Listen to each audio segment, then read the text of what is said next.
Let me get my stack here and get focused.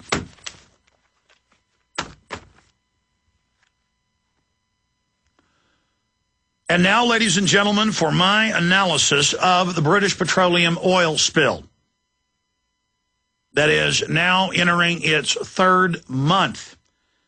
We have the White House and the BP executives, when they're not out at yacht racing events or when Obama is not at a baseball or basketball game or having a gala party, they're saying it now may last until Christmas or perhaps for several years, and that only 2% of the oil, they estimate, has been released. And BP and the White House say that there is at least 2 billion gallons, 2 billion with a B, gallons left, or 98% more to come out of the hole. Many experts are on record saying that if they slant drill and detonate a hydrogen bomb, that because the fissures have already broken through and there's oil plumes up to 20 miles away coming out of the ocean floor, that this will probably just shatter things further and could release a mega massive oil spill dwarfing the one we now see, and that there's always, people keep calling into talk radio and saying, you know, is there natural gas down there? Is there methane? Could there be a giant explosion? Well, of course there's natural gas. In any of these super deep wells, they hit it at 4 or 5, 6, 7 or more layers as they go down. And yes, we know there are giant gas domes in the Gulf. And yes, using a nuke will probably detonate a lot of those different underground gas domes that are in those different strata. And will cause an even bigger crisis, which is great for the government. They'll just nationalize oil companies that much faster and slap a big carbon tax on you. But all of that doesn't matter. You know, everybody's obsessing over the BP CEO stepping down because he got caught out racing yachts. Or Obama talking about nationalizing the oil companies or his carbon taxes. All of that is important. But it is dwarfed in comparison to our top story today. And let's go back to November. It had just broken in the German and British news in 2 newspapers. I'd seen it a few days before going around on the internet. It took that much time for the media to pick it up. It turned out the BBC had been given it 6 months before in full, the ClimateGate emails, where you've got the top 3 universities in Europe, England, and the U.S., all colluding with each other to lie and say that the oceans were going to rise and the ice caps were going to melt and that carbon dioxide was the cause, and it was them premeditatedly admitting they were lying, hiding the decline, manipulating temperature data that they were getting from around the world from governments. They were just changing the numbers. They've been caught. And I got up here on air and I said, this is a chance to snatch victory out of the jaws of defeat. Copenhagen was guaranteed to pass global taxes paid to the IMF and World Bank on all fossil fuel use and all carbon footprints, including what Bill Gates has even announced and the UN's announced, taxes on your exhaling, because that is carbon dioxide. All animals exhale carbon dioxide. Plants respirate and have their photosynthesis from the carbon dioxide we exhale. They release oxygen, part of the carbon cycle. But they had convinced people this was deadly poison. It was kind of their inside little joke. And so they had sold everyone on this, and I got up on air, and I said, you're going to hear about this in the next few weeks. And people for a week or so asked if the emails were a hoax and if I was even making it up. Okay? So the rest is history. You now know what happened with that, and we were instrumental, along with the Drudge Report, with driving that story out in the United States, into the mainstream media. It took us 3 weeks until that was finally in the mainstream news in the U.S. There was a news blackout everywhere in the U.S. but DrudgeReport.com and Infowars.com and PrisonPlanet.com. Okay, there was a news blockade, and we wrote articles about that and said, call talk radio.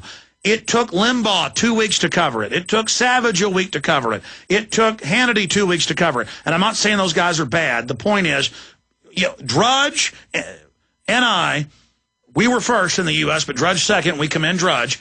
Drudge now linked to us twice again last week, 3 times the week before that. I mean, it's incredible, the amount of... but side issue.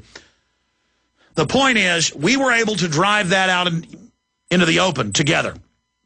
We were able to break that media blockade and cut through the lies. And we can do that together right now, here today. Paul Watson gave up his Saturday and his Sunday to write this article in consultation with myself and to transcribe what you're about to hear.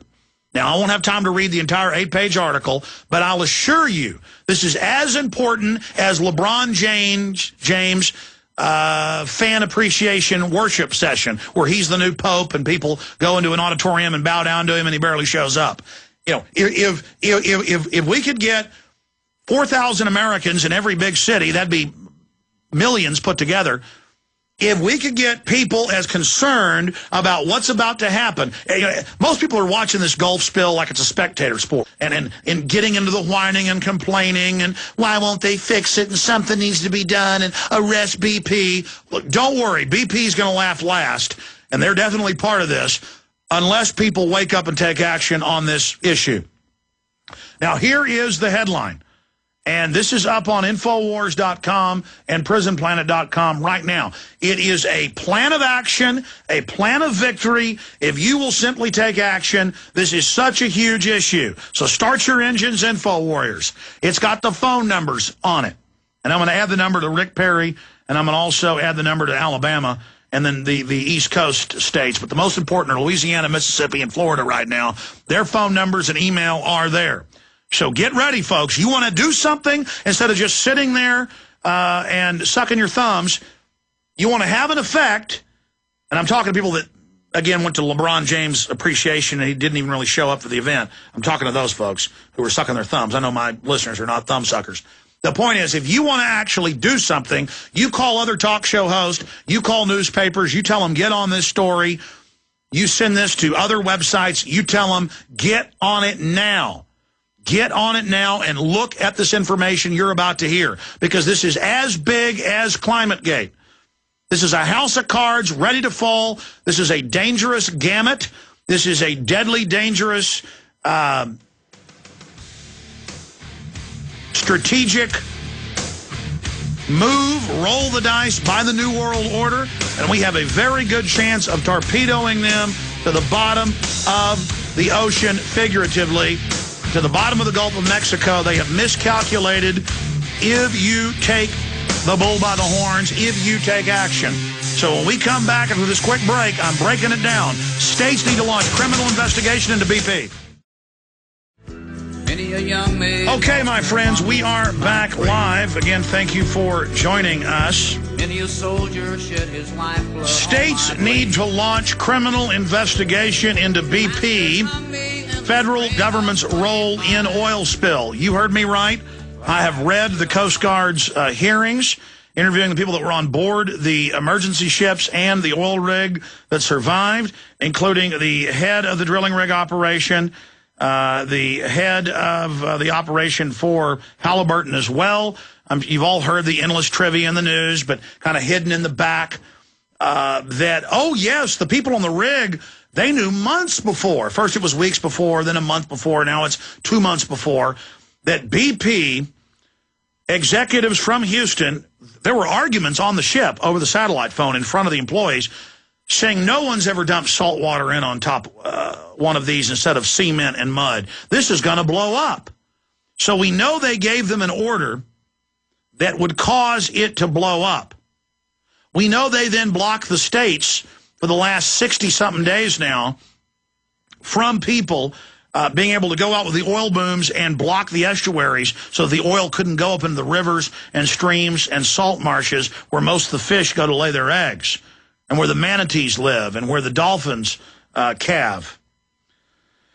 And so all of that's going on. But let me just go over the article itself, because it hits every point and puts on the case that needs to be criminally investigated. Clearly, BP gave the order knowing this was going to happen, but it may be even worse. They may have just blown it, because they're the top globalist company pushing for the global carbon tax. They've been the big oil company trying to get the other oil companies nationalized to get rid of their competition. States need to launch criminal investigation into BP, federal government's role in oil spill. There can now be no doubt whatsoever that BP oil spill was purposefully contrived, either through deliberate negligence or outright sabotage, and is now being used to further the Obama administration's political agenda. Criminal investigations into the government and BP's role in the disaster need to be launched by state authorities in Florida, Louisiana, and Mississippi immediately. That's immediately, ladies and gentlemen.